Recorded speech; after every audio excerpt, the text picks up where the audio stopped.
C'est l'heure à présent de la revue de presse française avec Pierrick Laurent. Bonjour Pierrick. Bonjour.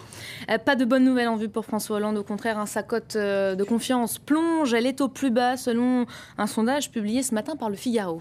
C'est même un record d'impopularité pour un président de la République seulement 10 mois après son entrée en fonction. Au mois de mars, seulement 30% des Français disent faire confiance à François Hollande selon un sondage paru donc aujourd'hui dans Le Figaro. Alors dans le détail, on va regarder décrochage très rapide pour François Hollande dès le 3e mois après son entrée en fonction. En comparaison avec ses prédécesseurs, il atteint donc un niveau historiquement bas. Alors pour quelles raisons ? Explication dans Le Figaro. Pas d'état de grâce d'abord pour François Hollande et son élection. Une situation économique qui s'aggrave et ce qui ne favorise pas un président. Image également d'un président indécis qui lui colle depuis le début de son mandat. Et ce président, pourtant de gauche, doit affronter l'affront d'une partie de son électorat traditionnel et notamment des ouvriers. Oui, la réforme de l'emploi doit être présentée demain en Conseil des ministres. Vous savez, elle avait été négociée entre syndicats et patronat en janvier dernier. C'était à la demande du gouvernement. Mais 2 syndicats non signataires, Force ouvrière et CGT, appellent à manifester aujourd'hui. Un débat sur fond de mécontentement des ouvriers, nous dit Aujourd'hui en France. Dans l'Allier, certains salariés menacés de perdre leur emploi ont même posé des bombes dans leur usine. Ils ont été jusque-là.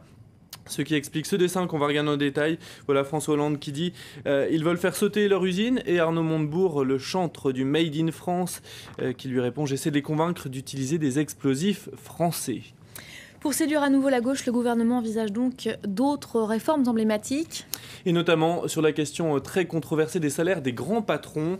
Faisons comme les Suisses, nous dit ce matin Libération. Je vous montre la une. Voilà le journal de gauche. Les Suisses qui ont voté par référendum pour un plafonnement des parachutes dorés. Les parachutes dorés, ce sont ces indemnités de départ versées aux grands patrons. Alors Libération rappelle qu'en juillet, le gouvernement avait déjà décidé une limitation des salaires, mais seulement pour les patrons du secteur public, donc ça touche très peu de personnes. Cette fois, Jean-Marc Ayrault se dit prêt à suivre l'exemple suisse. Un projet de loi pourrait être présenté à la fin du mois. Reste à voir jusqu'où ira le gouvernement. Allez, un autre sujet dont on n'a pas fini d'entendre parler. Depuis lundi, les cardinaux sont réunis au Vatican pour un état des lieux de l'Église catholique en vue du fameux conclave. Le Figaro se penche aujourd'hui justement sur les catholiques d'Asie. Oui, ils sont minoritaires parmi les fidèles catholiques, mais en constante progression. Ils représentent aujourd'hui 12% de la population catholique mondiale. Alors de manière globale, les catholiques restent très minoritaires en Asie. Une goutte d'eau, nous dit Le Figaro, dans un océan hindouiste, bouddhiste, taoïste ou musulman.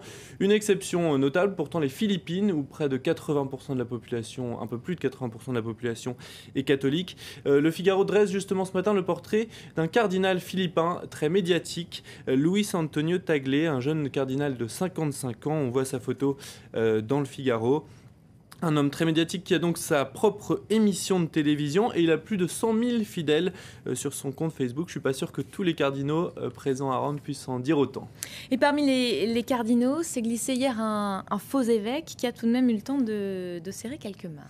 C'est un Italien qui s'est déguisé en évêque et qui a donc réussi à s'immiscer parmi les cardinaux réunis en congrégation générale. Alors il a tout de même été reconnu. Il est sur la gauche, là, c'est lui qui porte une soutane noire et puis une écharpe violette. Voilà, écharpe, le violet, c'est la couleur des évêques. Alors le déguisement, on le voyait pas mal du tout. Il a trompé même le cardinal Sergio Sebastiana, qu'on voit à ses côtés. Il s'appelle Ralph Napierski, c'est un fan nom. Peut-être. Et en fait, il dit, c'est assez étonnant, il a un blog, il dit être membre de l'Église orthodoxe italienne qui n'existe pas. Il avait tout de même un message. Il a eu le temps de critiquer les évêques qui ont tenté d'étouffer certaines affaires de pédophilie. Il a ensuite été reconnu par les gardes présents et qui l'ont reconduit donc hors de ce pré-conclave. On va terminer avec une initiative inédite. Un collectif de dessinateurs propose une exposition sur Internet de croquis du métro parisien. Ça donne quoi ? Oui, dans le métro, il y a, vous savez, ceux qui dorment, ceux qui lisent, et puis il y a ceux qui dessinent, et on ne les voit pas souvent.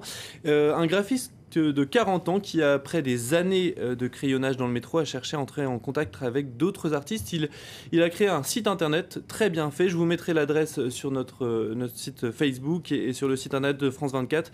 Il a rassemblé 80 dessinateurs, donc plus de 2000 œuvres. Vous le voyez, certaines sur des tickets de métro. Tout cela est à voir sur son site, donc c'était très beau. Et c'est à lire aussi dans Libération. Merci beaucoup Pierrick Laurent, c'était la revue de presse française.